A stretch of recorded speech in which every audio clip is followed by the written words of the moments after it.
From the opinion pages of the Wall Street Journal, this is All Things with Kim Strassel, a Potomac Watch podcast. Welcome to All Things, a podcast with Potomac Watch and the Wall Street Journal. I am here this week with Stephen Law. He is the CEO of the Senate Leadership Fund and One Nation, both of them very big players in Senate elections, and he's doing it again this year. Welcome, Stephen. Thank you so much for being here with us today. I want to talk first a little bit about the landscape out there, and in particular about money. We'll dive into some of these Senate races that you guys are playing in soon.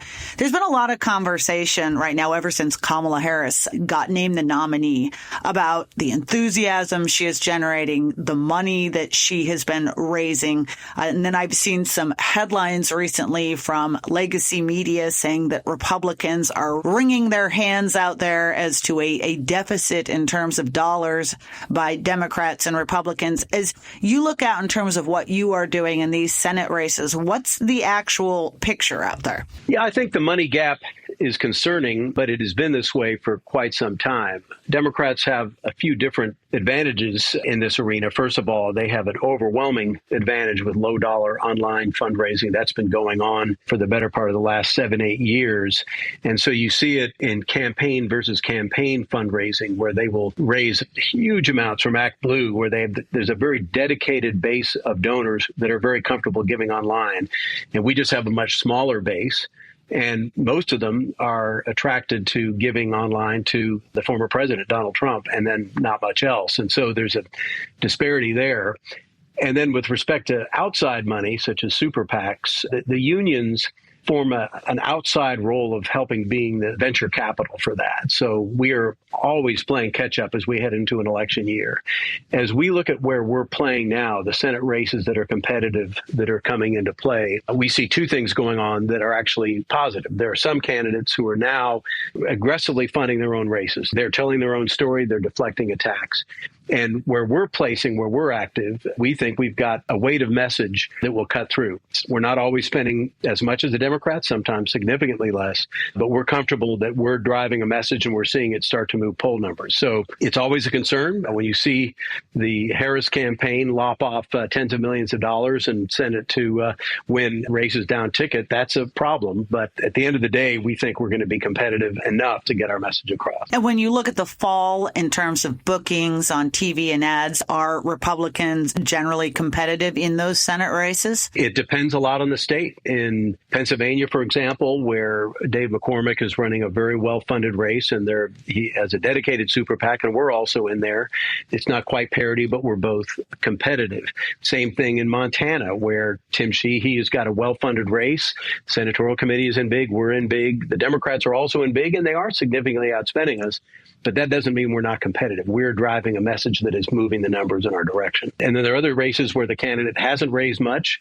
They're not getting traction. That's going to be harder for them to close the sale. Well, you just mentioned some candidates here, and that's the other big, broad question I wanted to ask before we dig into some of these races. Republicans have had some pretty grim Senate cycles in recent years. States that they really should have won. The fundamentals were there. The issues were probably on their side, but they didn't. And Senator Mitch McConnell, who your fund is generally aligned with, he made some waves the last cycle when he simply said, candidate quality matters. By the way, a sentiment I entirely agree with. When you look out there this time around, did Republicans do a better job of it? Do they have better candidates this time? Absolutely. Yeah. When Senator McConnell said that in August of 2022, it was denounced as heresy, and by Election Day, it was celebrated as gospel. Exactly. And fortunately, the leadership of the National Republican Senatorial Committee, Steve Daines and his executive director, Jason Thielman,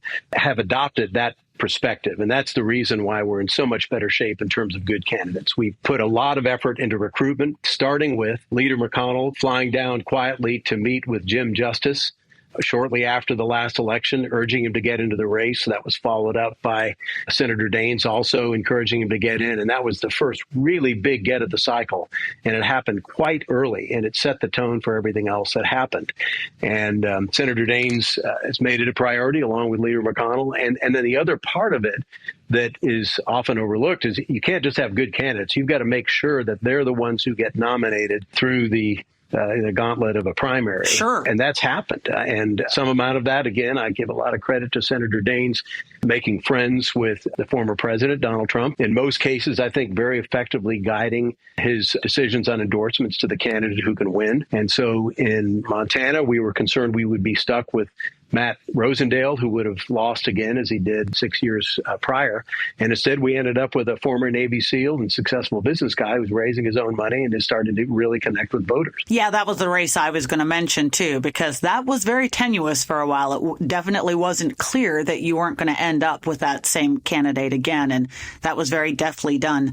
Let's look at the state of the race. Just as a reminder to listeners out there, Democrats obviously currently control the Senate, but with just 51 seats. Joe Manchin is retiring, and the Republican nominee in West Virginia, who you just mentioned, Stephen, Jim Justice, he seems to be a shoo-in for that seat, which would give 50-50. When we went into this cycle, a lot of talk about how it was a year highly unfavorable for Democrats. There are 34 seats up altogether, but it amounts to about 24 seats currently held by Democrats or independents, only about 10 Republicans. Most of those Democratic seats are safe, as are nearly all Republicans. You folks are obviously picking your spots. Where are you putting the most of your attention? And I also just want to add to what you just said. As you know, it's not just the number of seats that are in play, but where they are.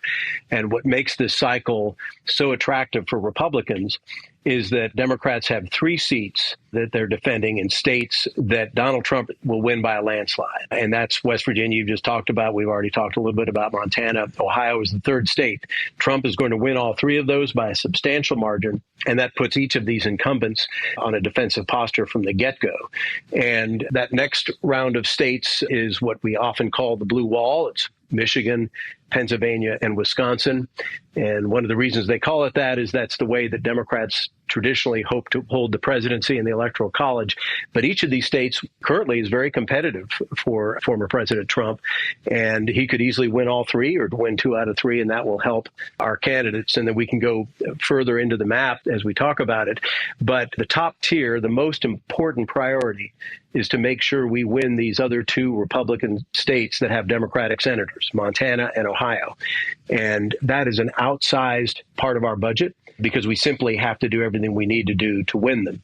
And the reason that John Tester in Montana and Sherrod Brown in Ohio are survivors is because they're very shrewd, capable politicians, but they're living a lie. They have managed to fool their constituents for all these years that they are moderates who just are, work with anybody and everybody to get along, while both of them have 95% plus voting records with Joe Biden and Kamala Harris. Their voting records are to the left of people like Elizabeth Warren and Bernie Sanders, and virtually every far left culture war issue they're on the wrong side of. So we're having to spend a lot of time helping to open up the eyes of their constituents that this is who these people really are. And so that's the number one priority. We have also been active in most of these other states at different points through the year. Right now, post-Labor Day, we also have a significant placement in Pennsylvania, where we think that Dave McCormick has been running a great race. And we're not done yet. We'll be placing a few more bets in the next couple of days that will kind of probably be the rest of our work here.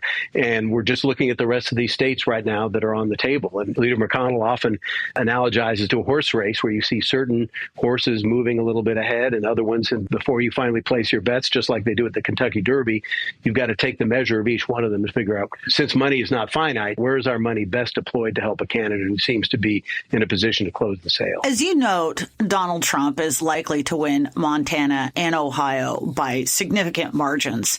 So what does account for the fact that these Republicans seem to be running behind him in those races? I know you said that these incumbents are tough. They're very shrewd. Then again, Republicans are throwing a lot of money, as you said, at talking about their record. Is it just that so much money is coming in on the other side? I mean, how is it that they have maintained, I mean, I know that, for instance, Tim Sheehy is looking to be ahead in Montana. It doesn't necessarily, it's clear in Ohio that the Republican is winning there. What accounts for that disparity between Trump's performance in the state and theirs? Yeah, I think it's two factors. First of all, as we've discussed, both of these Democrats have been in office for decades now.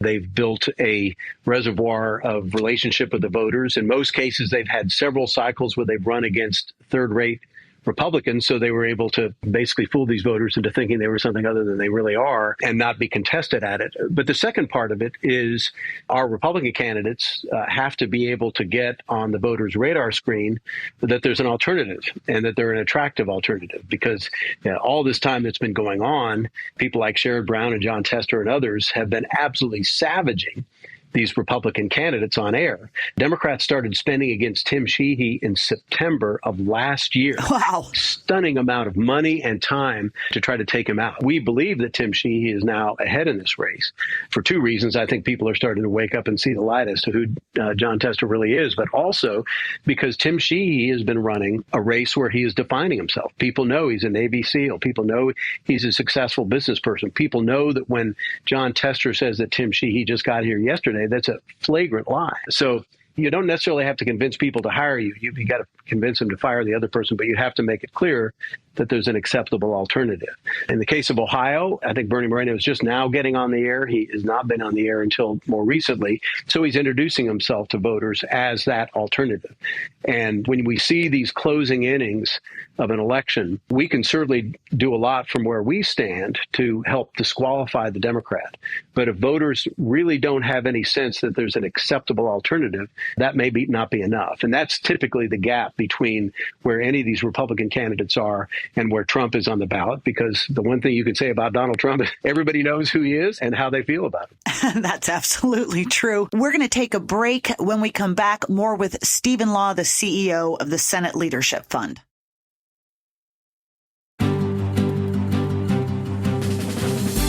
I am back with Stephen Law. His group is a big player this year in a number of the Senate elections out there. I was going through some of the ads that you are running in those particular states, Montana, Ohio, also Pennsylvania. Both your videos and your radio ads. And I was really struck by some of the issues you are talking about. As you noted in these cases, whether it's Bob Casey in Pennsylvania or Sherrod Brown in Ohio or John Tester in Montana, making the argument that they've changed or that they have not brought home for voters what they said they were going to. That's one theme, obviously. And you just mentioned that. But two other things that really struck me. One of them, a lot of mention of immigrants, benefits that they are getting, allusions to crime in the country because of their presence here. And I should be talking about migrants who have crossed the border illegally here. Also, though, and it really struck me because we had Scott Rasmussen, the pollster, on earlier in this podcast about a month ago. He argued that one of the sleeper issues in this election was going to be cultural issues like men in women's sports. And you guys are running ads about that as well, too. What do you feel voters are really focused on this election? Why have you chosen some of these particular issues? I think it's a couple things. Obviously, the economy and inflation are top-tier pocketbook issues that concern people, and certainly the records of each of these Democrat incumbents is bad on that in terms of their support for the so-called American Rescue Plan and the inflationary so-called Inflation Reduction Act. And so very definitely those are concerns. The border also, because, unless you read the Wall Street Journal or watch Fox News, most of the rest of the mainstream media has a complete news blackout on anything related to the 10 million migrants who were brought into this country by the administration and by the crime consequences and other consequences. And then when you add to that the fact that these Democrats have voted to give away the store to migrants who are here in terms of Social Security benefits and health benefits, as well as direct cash payments, taking excess COVID funds and handing it to people. People can't believe it. They find it so outrageous. And then you mentioned these cultural issues. Typically these kinds of issues don't always directly affect an individual voter, but they're shorthand for this kind of ideological extremism that if you're a voter in Montana and you've always thought that John Tester was basically a dirt farmer who lives in his plaid shirt, it's astonishing to see that he has exactly the same values as Elizabeth Warren and AOC on these hard left culture issues. And with respect to men competing in girls' sports, especially, people see that as fundamentally unfair and just indefensible. So that's the reason for focusing on those things, because it reminds people or makes the case to people that the person who they've always assumed was a moderate is actually very, very far from that. We hear a lot about how supposedly the number one issue, the top issue for Americans right now in these elections are inflation, the economy, how they feel about the general direction of the economy in the country. I didn't see a lot in your ads about that issue, inflation. Is that just a hard issue to go to? Do most Americans understand that Washington spending caused this? Is it just too complicated a subject to get into in political ads? Yeah, we have advertised on inflation. We did that in the summer in a number of different states. We're going to be continuing to prosecute the case against Bob Casey on that particular issue, in part because we've got some great video of him talking about how prices are going up. I mean, talk about Captain Obvious. This guy is Senator Obvious. So I still think it's a salient issue. But again, when you're trying to show voters how a Democrat who has fooled them for years, pretending to be moderate, is actually a hard left activist in terms of their voting, these kinds of cultural issues that really get people's attention, because they just simply can't believe it, that somebody would vote for those kinds of things, and often repeatedly. So that's why, even though I do think that pocketbook issues end up registering, people feel it deeply, they're also looking for people who have sort of a rational view of the world. And some of these positions on cultural issues are very, very hard to square with someone who's got common sense and who shares the values of their state. So you're in Montana, Ohio, Pennsylvania, Wisconsin, Michigan, some of these through Senate Leadership Fund, some of them through One Nation. What about the states you're not in, and why are you not in them? And will that change? I mean, I'm looking out there at the map. No mention of Arizona that I see, not necessarily in Nevada. I know that some places are also more of a reach. You know, I mean, look, I think Hung Kao in Virginia is a very good candidate, but that's also a tough state. So how are you looking at some of these other races where you aren't at the moment? Yeah, we have been in Nevada earlier on. I wouldn't take them off the table. But elsewhere, you know, we look at Arizona, and I think that Kari Lake is running a real spirited campaign. She's got a good work ethic. Donald Trump is likely to win that state, and he may win it by a significant enough margin that really helps her. We haven't taken any state off the table, and we'll probably be making a few more bets in a few different places before it's all over. But where we've really tried to invest our resources, again, they're limited, we're up against outsized odds financially in different states, is where we can see that our engagement actually changes the direction of the race. You know, there's some states where just the basic political tectonics of the state are going to help somebody win, or it's going to be impossible for them to win. Whereas in these other places where we're playing, you know, we think that by being involved in some of them, we can actually help someone win who might not have had a chance. Here's the race I'm fascinated in, because I keep wondering if it might be a sleeper. So I want to get your views on this, whether or not you play in it or not, because I know it's a very different dynamic. But Maryland, where former Governor Larry Hogan is running against Angela also Brooks, and obviously not a state that most people would think of as a potential Republican victory, but he's built up a lot of goodwill in that state over the years. Is that someone that you think should be on the radar screen? Yeah, we're keeping a close eye on it. You can't ignore several polls that have shown this to be a dead heat race or better. And one thing that is clear is that Hogan is a different kind of leader. Every once in a while, you see somebody who just stands out from the pack, not merely because they're interesting or they're conservative or they're liberal or whatever, but they have a direct connection to their electorate. And that happened for Hogan in part because of when he was governor. He got the state through, you know, just the riots. He got them through COVID. He got them through many difficult circumstances. He cut taxes. He funded education. And then you may remember during one of his terms as governor, he also got cancer. And the way that he handled that with a lot of grace, no self-pity, stayed at his job, gave people in that state a sense of who he is as a person. And you rarely see somebody like that in politics. Obviously, he's running a state that is probably one of the most diehard Democratic states in the country. Right. So, and it's a presidential year. Trump could end up losing that by many double digits. And so that's what cuts against it. That's a race we certainly have to keep an eye on. And I think it could be competitive. Democrats are making their own plays. I'd really kind of put it down to two states, Florida, where Rick Scott is defending his seat against competitor Debbie Mucarsel-Powell, and Texas, where Ted Cruz is defending his seat against Colin Allred. And I normally wouldn't think too much on these, especially when you look, for instance, at DeSantis's and Marco Rubio's enormous victories in Florida last time around. But then again, Rick Scott didn't win by a great deal last time around. Also,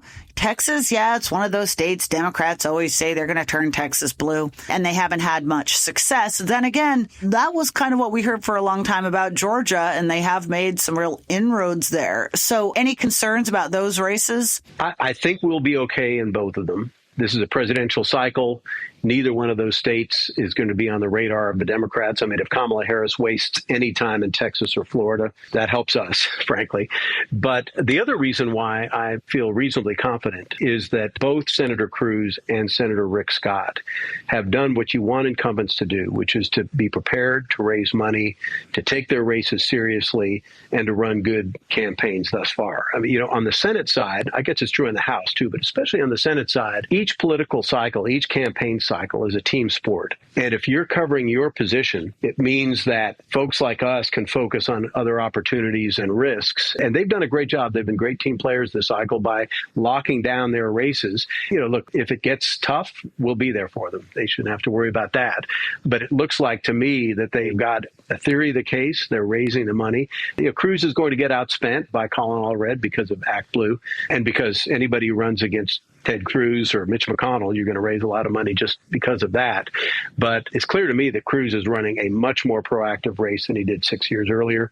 And I don't think Colin Allred has quite the appeal of a Beto O'Rourke, who obviously ends up on the cover of Vanity Fair and everything like that. Just a different kind of candidate, for good and for worse. Democrats are going to make noise about it. They may put a little bit of money into one or two of those races because they have more money than they know what to do with. But we feel okay about where that looks right now. We're going to take one more break. When we get back, a bit more with Stephen Law of the Senate Leadership Fund. From the opinion pages of the Wall Street Journal, this is All Things with Kim Strassel, a Potomac Watch podcast. Welcome back. One more time, I am here with Stephen Law, and this is All Things with Kim Strassel. Okay, I got to ask this. So obviously, it's a presidential race. And as we've mentioned several times in here, a huge aspect of how the down ballot does is how the top candidate does. Obviously, Democrats got a huge shot in the arm when they jettisoned Joe Biden, who was just looking dreadful in the polls. Kamala Harris, it surprised me a bit, but she has very much ratcheted up those enthusiasm numbers on the Democratic side. On the Republican side, there have been some complaints about lack of discipline in the Trump campaign.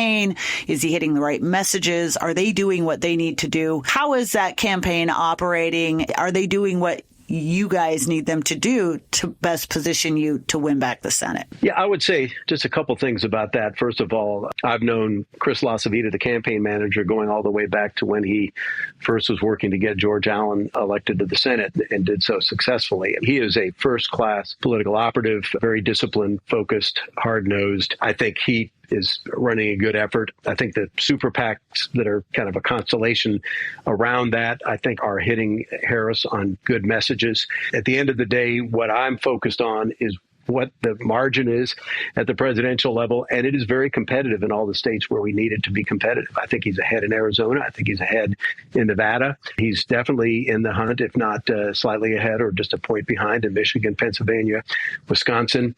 We've already talked about Montana and Ohio. He's going to have solid margins there. So if he is simply even or slightly ahead, in the blue wall states, again, Michigan, Pennsylvania, Wisconsin, we've got an excellent shot. And it's really at that point up to our candidates to pull up close to his margin to be able to win those races. So I think in terms of where this race is headed, I feel generally confident that he's going to hit his marks, and therefore we could be in a position to pick up some of these races in the down ticket. Last question, because it goes to this issue of the Senate and its importance and the issues out there. I mean, you do this because you know the importance of Senate control. And one thing that I just feel like I'm not hearing a lot of out there from any of the campaigns or from the groups or from the presidential campaign is the stakes of Senate control this time around. We have a Democratic Party where, especially because Joe Manchin and Kyrsten Sinema are retiring, you know, she may well end up being replaced in Arizona by a Democrat. Most of the Democrats who are campaigning, combined with almost all of those that currently are sitting in the Senate, have said that they would be willing to get rid of the filibuster, open the door to packing the Supreme Court, to a federal election takeover. There's a lot that could end up happening. Does that need to be a bigger theme out there? I think you're right. I think it does need to be. I have to give Carrie Lake credit. She has an op-ed in your newspaper making exactly that point, that we need to stress the larger issues at stake. I watched as much of the Democratic National Convention as I could take. But the one thing I noted in particular was this rare moment of unscripted candor and honesty where Chuck Schumer was telling everybody who would listen what he would do if they had total government control, including control of the Senate. And he made a point during his speech. He made your point, which is that, you know, the people who stood up to defend the filibuster, namely Kyrsten Sinema and Joe Manchin, they're going to be gone. Yeah. He said that, and the speech roared. I mean, they loved that. That was a great applause line for him.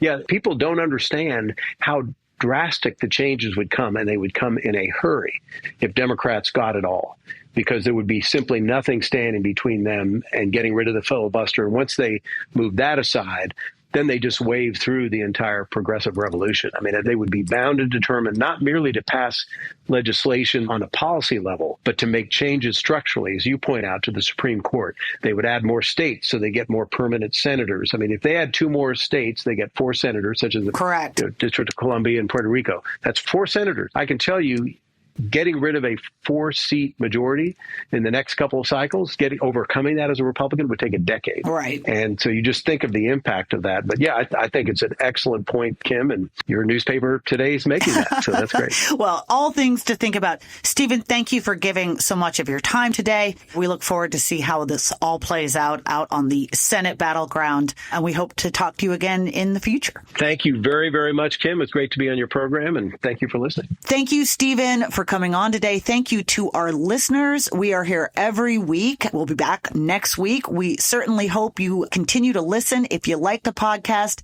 hit that subscribe button, and you can also write to us at pwpodcast@wsj.com.